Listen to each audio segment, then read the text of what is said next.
Apat to sila eh. Apat. Picture din ate, picture ate para maano ate.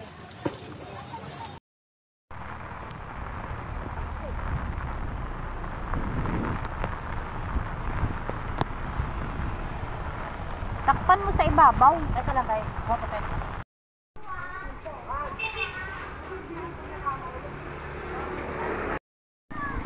So ayan po yung mga pusa puno dito po sa Muson. Nakapatong na po sila dito. Ayan, ayan po yung tubig po no. Ito po yung sasabi ko na kubo-kubo at ayan po yung parang pispan po no. Magmapa po yung tubig. Dito lang po sila nagtatago at umaakyat. Ayan.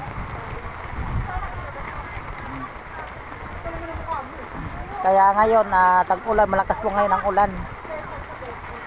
Ito na po yung Muson po, Dampalit po no.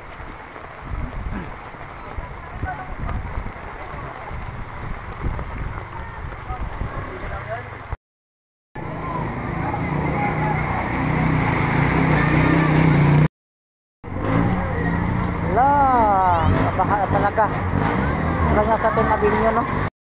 Huwag mag-away ha, huwag mag-away, kain lang ng kain.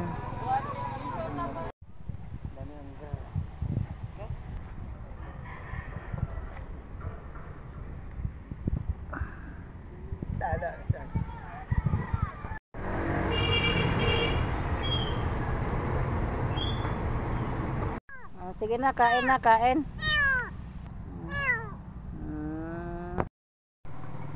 So ito po yung nasa Muson po ng mga aso at dito lang po sa ka-stay. Buti na lang po may silungan.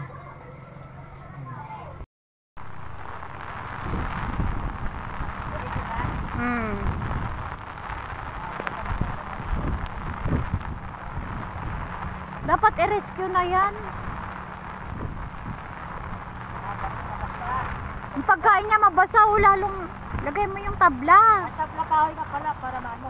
Oo. Marami naman itong kahoy. Tabla muna. Patuloy mo muna yung video tapos i-video ka na naman.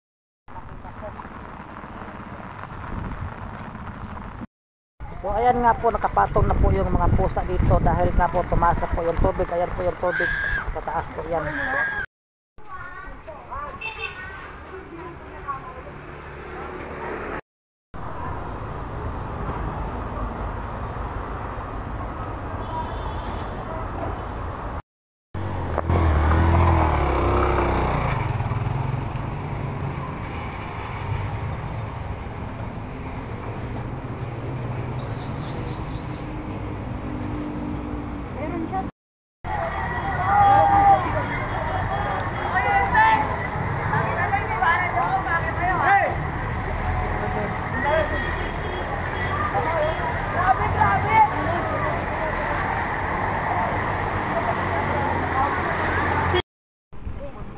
So ayan po mga guys, no, dito po tayo ngayon sa Muson, Malabon kung saan po itinapon po ang mga aso at pusa.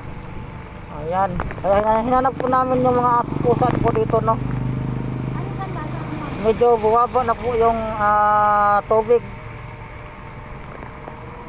Ayan. Diyan po ang mga titapon po yung mga aso at pusa no, diyan, banda.